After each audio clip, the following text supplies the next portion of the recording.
El gobierno norteamericano explícitamente me comunicó que quería que esta lista se diera a conocer. Es decir, al principio cuando me dieron la información sobre la lista, y ustedes preguntarán quién, lo más que puedo decir que fue el Comando Norte y la Marina norteamericana.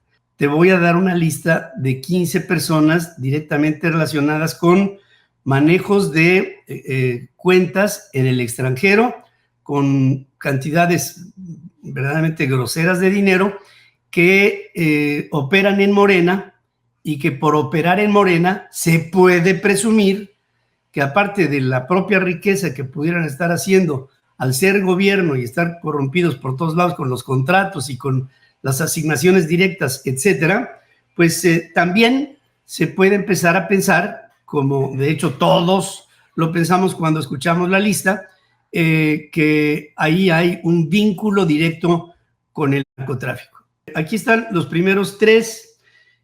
Nótese que los primeros tres, cuando me dieron los primeros tres, me di cuenta que la lista era certera. Les voy a decir por qué. En primer lugar, la lista de personas con altísimos niveles de apertura de cuentas en Panamá está Andrés Manuel López Obrador.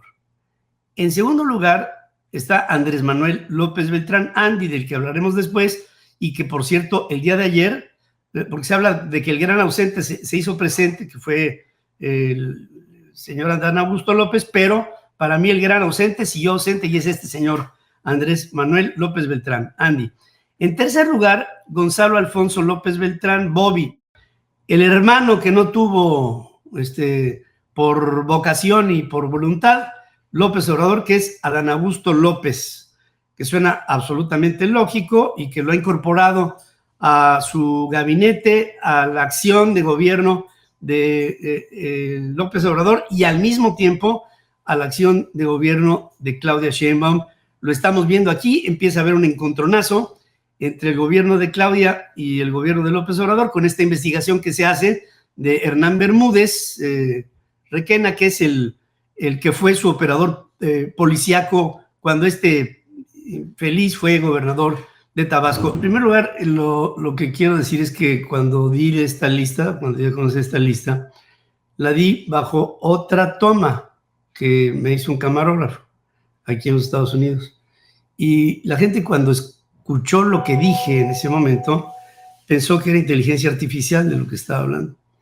Yo tuve que contestar al día siguiente que no era inteligencia artificial, que era inteligencia militar. Y voy a empezar por el principio. Antes de decir la lista, quiero decir por qué la lista. En México hemos venido especulando sobre la idea de que en algún momento el presidente Trump va a lanzar una guerra sin cuartel en contra del narcotráfico por haber sido declarado el narcotráfico como grupos terroristas.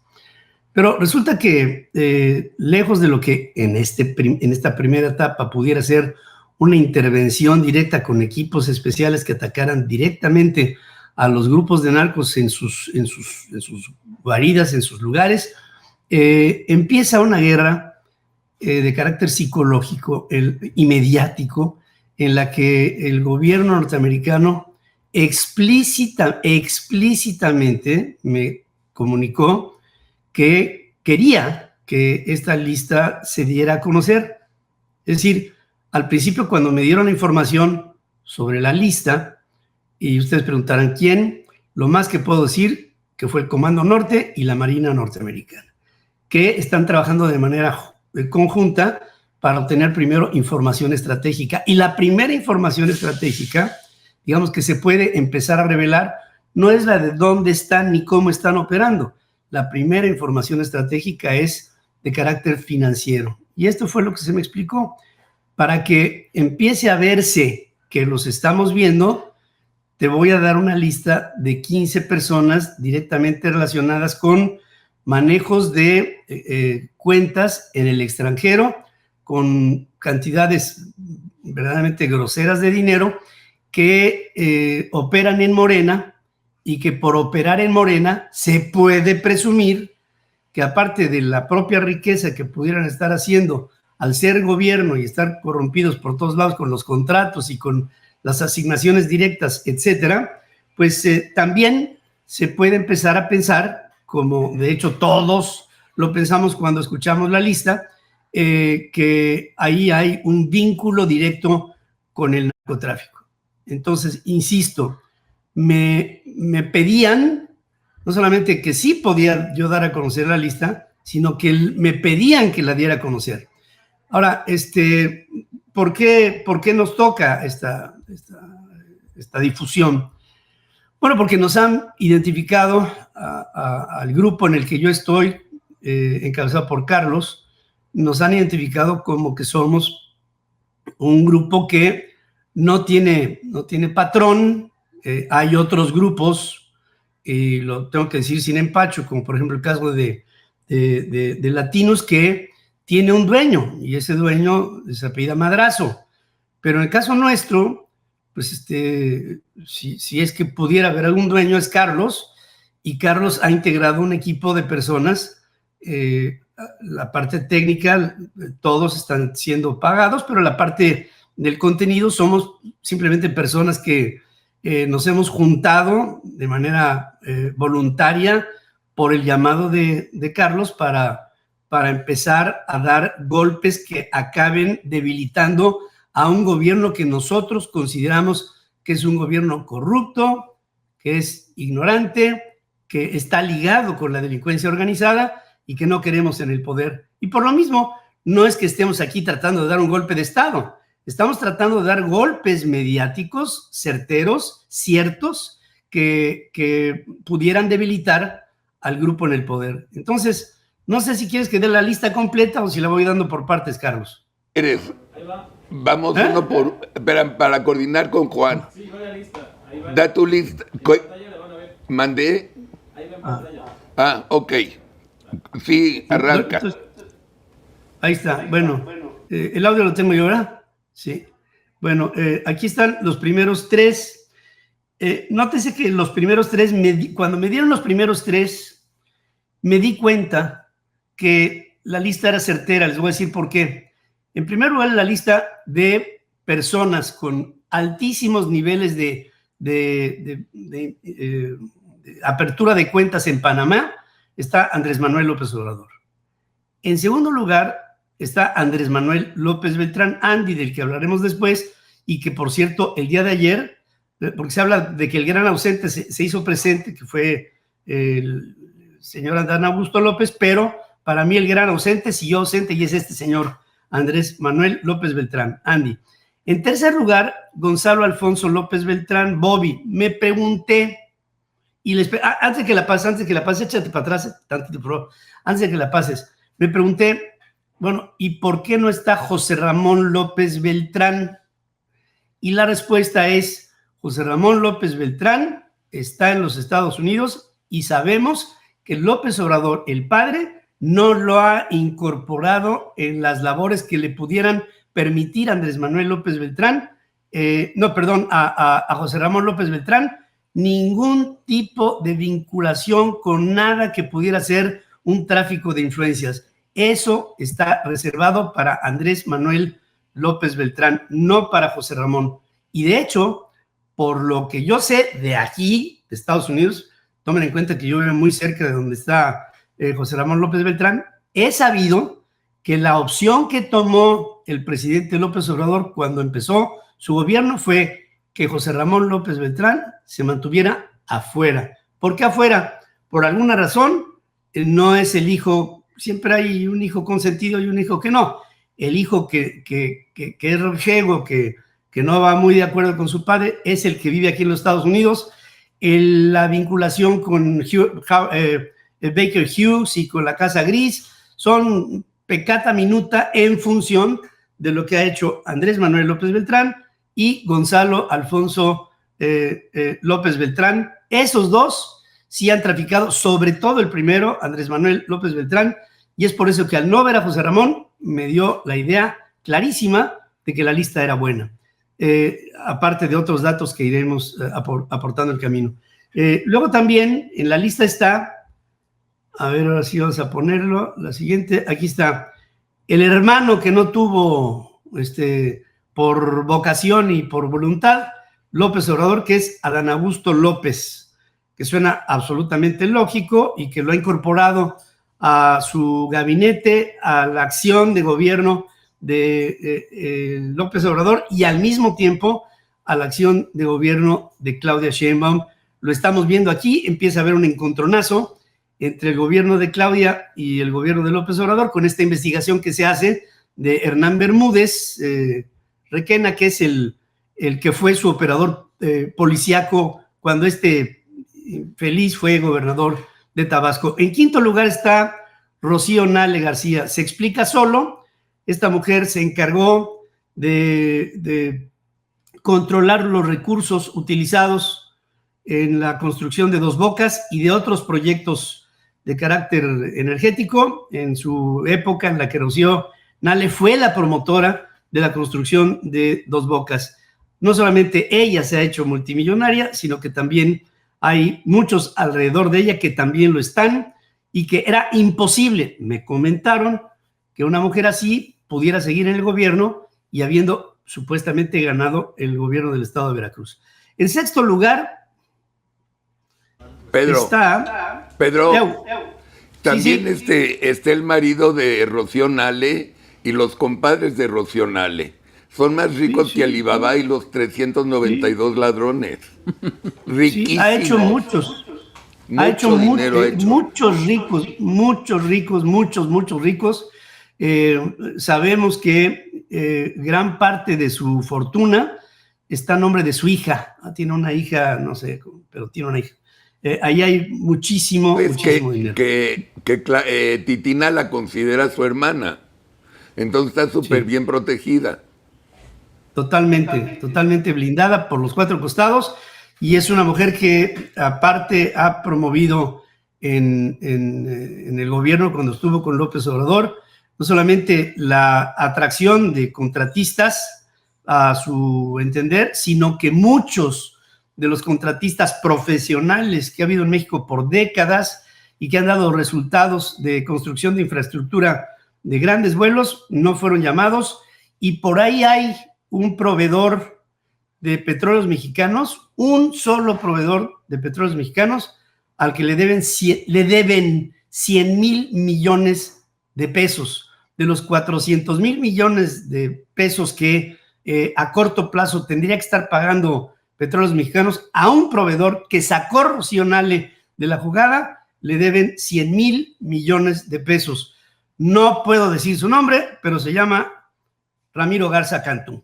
En fin, a este hombre le deben 100 mil millones de pesos. Tenía una plataforma, la única plataforma en aguas profundas de Petróleos Mexicanos en el centro del hoyo de Dona, en el Golfo de México, y tuvo que retirarla por impago de Petróleos Mexicanos. No se dijo absolutamente nada al respecto, y todo esto tiene que ver con Rocío Nale, información que me dieron cuando me dieron la lista. Razón. Bueno, luego viene... Pedro, tienes razón. Sí. Tienes razón. Se quieren chingar a don Ramiro. Sí. Después de hablar con estas personas, hablé con Ramiro. Ramiro está haciendo su mejor labor para cobrar lo que es de su derecho cobrar.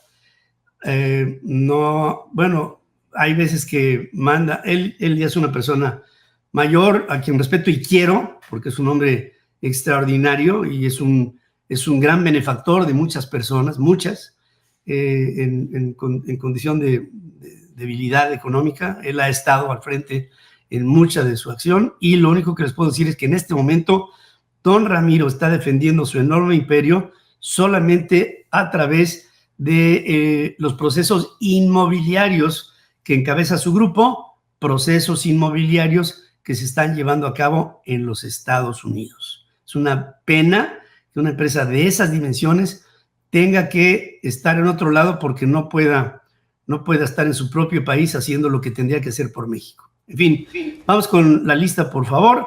Bueno, después está, por supuesto, esto no es de extrañarse, la familia Monreal. Cada vez que nace un Monreal, hay un sismo de 8 grados en la escala de Richter. En México, Ricardo Monreal ausente el día de ayer en el Consejo Nacional de Morena, David Monreal, su hermano pendejo, y Catalina Monreal, hija y una operadora del cártel de Zacatecas, así se le conoce a este grupo de los Monreal, que han hecho de Zacatecas su lugar, es de su propiedad, y ahí han hecho tropelía y media. Bueno, 8. Faltan más. Si me los pudieran poner, por favor. Hay mucho que hablar del carro mundial, por cierto.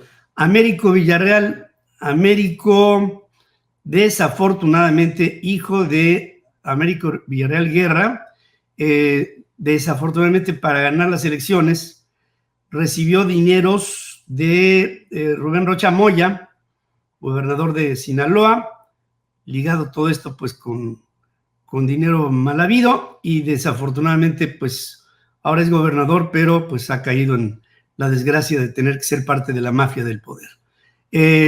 Una que pues obviamente, claro, Carlos Torres Torres, esposo de esta mujer, Marina del Pilar Ávila, es el operador de los negocios de Marina del Pilar.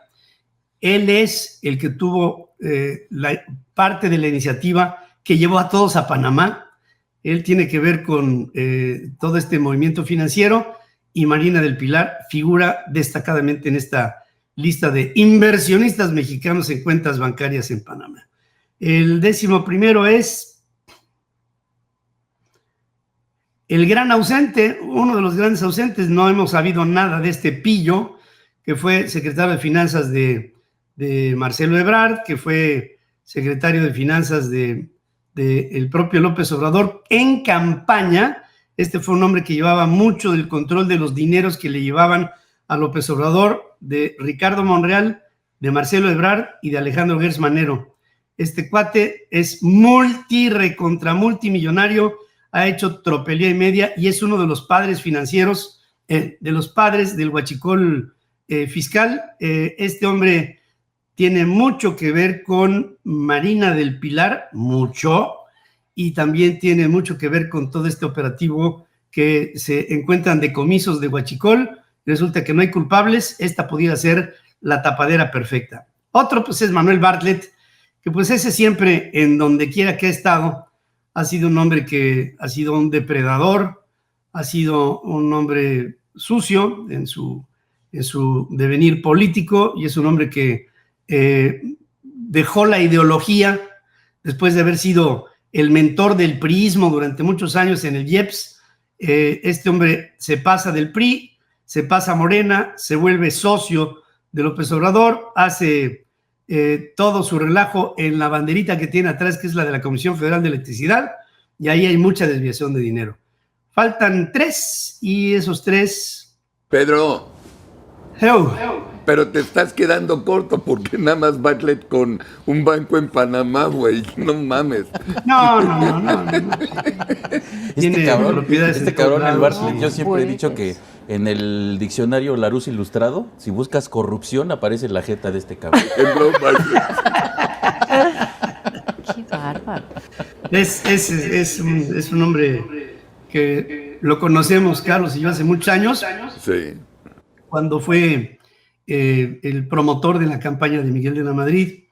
Fue un hombre que se separó de Carlos Salinas de Gortari durante algún tiempo, estuvo en el ostracismo por un rato, después volvió a las canchas, pero en lo que estuvo con Miguel de la Madrid hizo lo que se le pegó la gana, en contubernio con otro cuate que por ahí anda en la vida como errante, que se llama Fernando Pérez Correa.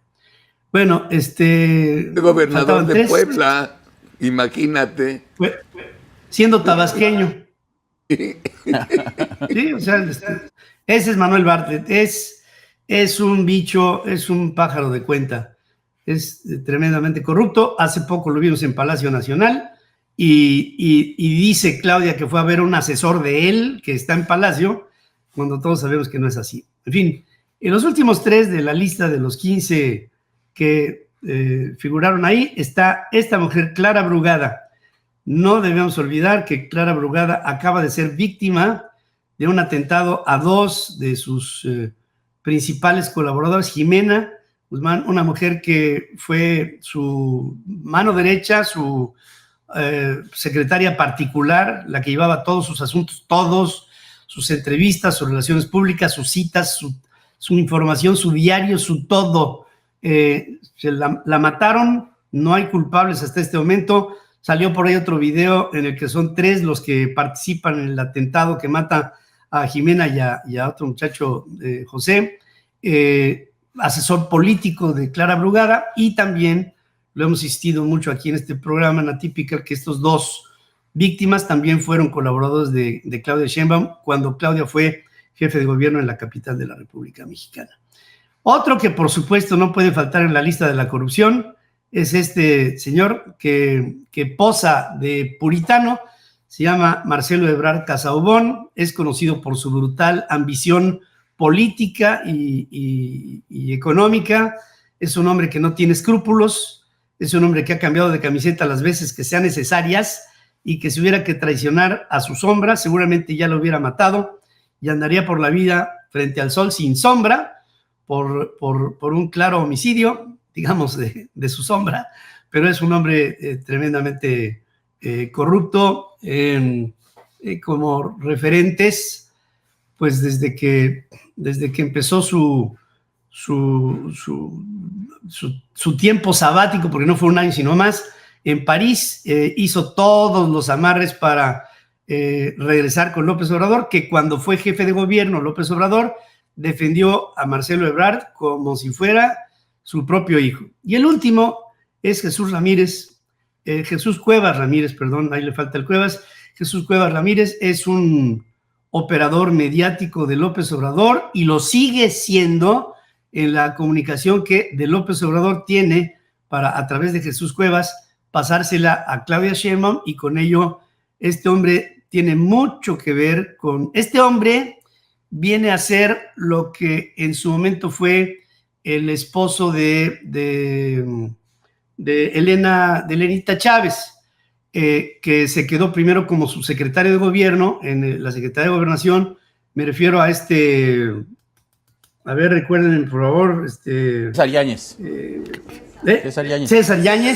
César Yáñez se conoció porque hizo una boda brutal cuando López Obrador era presidente electo, lo mandó al ostracismo durante 3 años.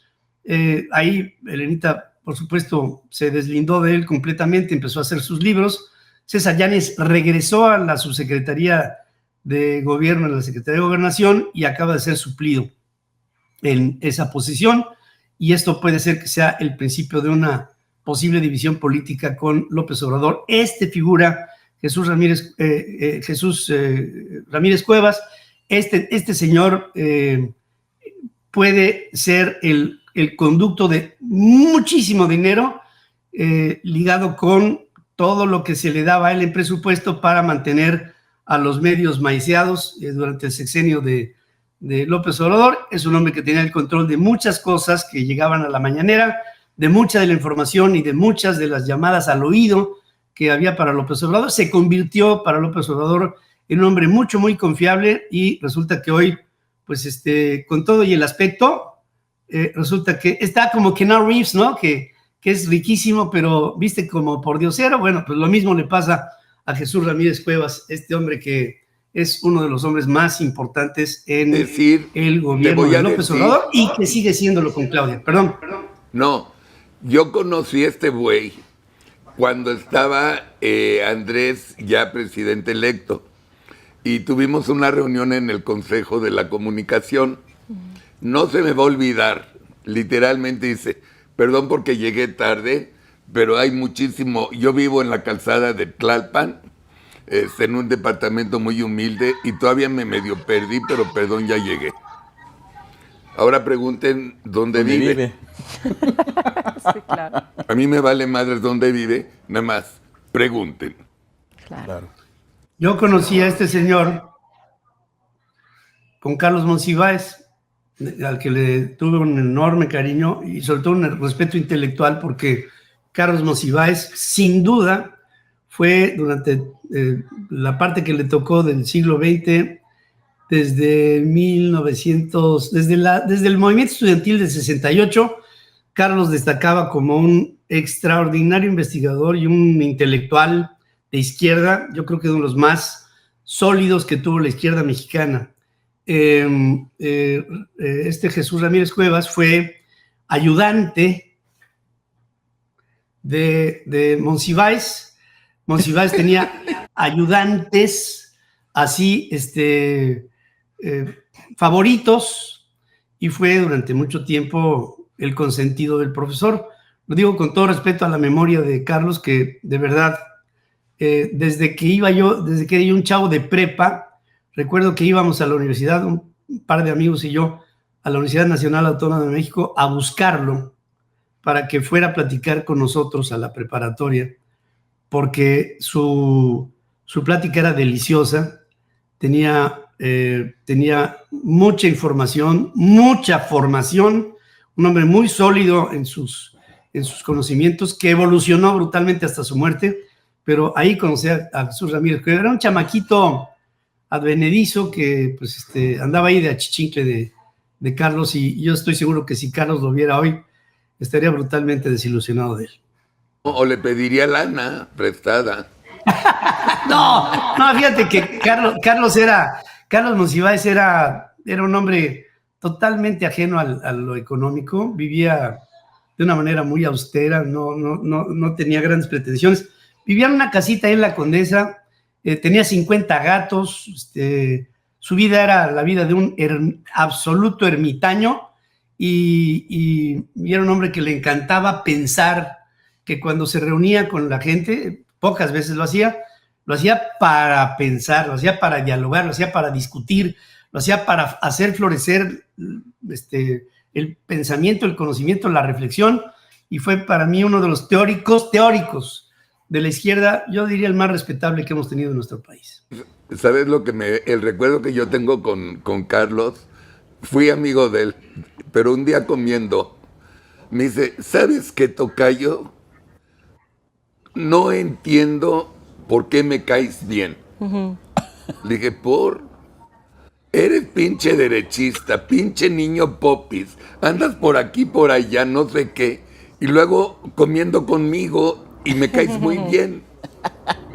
Le dije, tocayo, el corazón manda en estos rollos, ¿no? Claro. Oye, ¿sabes quién es el gran ardido de esta lista? Bueno, de no esta lista, Noroña, de decir, ¿cómo está Jesús y yo no estoy en esta lista, no? Está raro también. Yo que es el número 16, seguramente. Sí. Ahora, fíjense, el porqué de la lista tiene un porqué muy importante. Insisto, el ataque de los Estados Unidos primero es estratégico. Primero es pégales. Incluso me di perfectamente cuenta, después de que publicamos la lista, que lo primero que hicimos cuando se publicó esta lista fue, hablamos Carlos y yo. Carlos la publicó en Atípica, yo la publiqué en mis plataformas, y lo primero que yo llegué a pensar era que vendrían otros medios de comunicación a replicarla. Entiéndase un Reforma, entiéndase algo, pero no hubo absolutamente nada. Hubo la réplica de algunos influencers que están muy metidos en las redes, mucho para jóvenes, y yo pienso que la información se dio de una manera muy horizontal. Tuvimos más de 1 millón de views entre las plataformas de Atypical y las plataformas de un servidor en un solo día. Ha venido derivando en más. En primer lugar, en principio parecía, y así me lo hicieron saber muchas personas, que era como una especie de inteligencia artificial. Tuve que hacer un segundo video con otra información que daba cuenta de que el fentanilo, que esto también recibí esta información de las mismas fuentes, el fentanilo empezó a dejar de pasar por la frontera entre México y Estados Unidos, y los cárteles empezaron a darle la vuelta al fentanilo para pasarlo por Vancouver. Esta información ya la captó el Comando Norte, y ya están empezando a actuar ahí, pero habría una consecuencia de carácter político en principio y el presidente Trump no ha querido hacer sentir que ahora el fentanilo viene al revés, porque esto querría decir para Donald Trump que los cárteles pensaron algo que él no pensó. Y como aquí el único que piensa es Donald Trump, pues entonces esto todavía no se ha dado a conocer, pero ya se han empezado a tomar medidas para evitar el paso de fentanilo por la frontera de Vancouver hacia el estado de Washington. Y de ahí del estado de Washington se distribuye por toda la costa oeste y parte del centro y este norte de los Estados Unidos. Pero es parte de la información que dimos este pasado fin de semana. Pienso que esta es una primera etapa. Yo creo que es el primer golpe que se le da fuerte al cártel de Morena. Claramente se ve que están siendo señalados. El término es spotted. Están siendo puntualmente señalados porque ya se sabe por dónde están parte de sus operaciones financieras, y de ahí vendrá una siguiente oleada que seguramente iremos narrando en el camino. Pedro Ferriz de Con, te contestó Titina hoy en la mañana. Ya lo sabía, me digo, lo esperaba. Pinche hablador, ¿ya viste el desmadre que armas en este país, carajo? ¿Eh?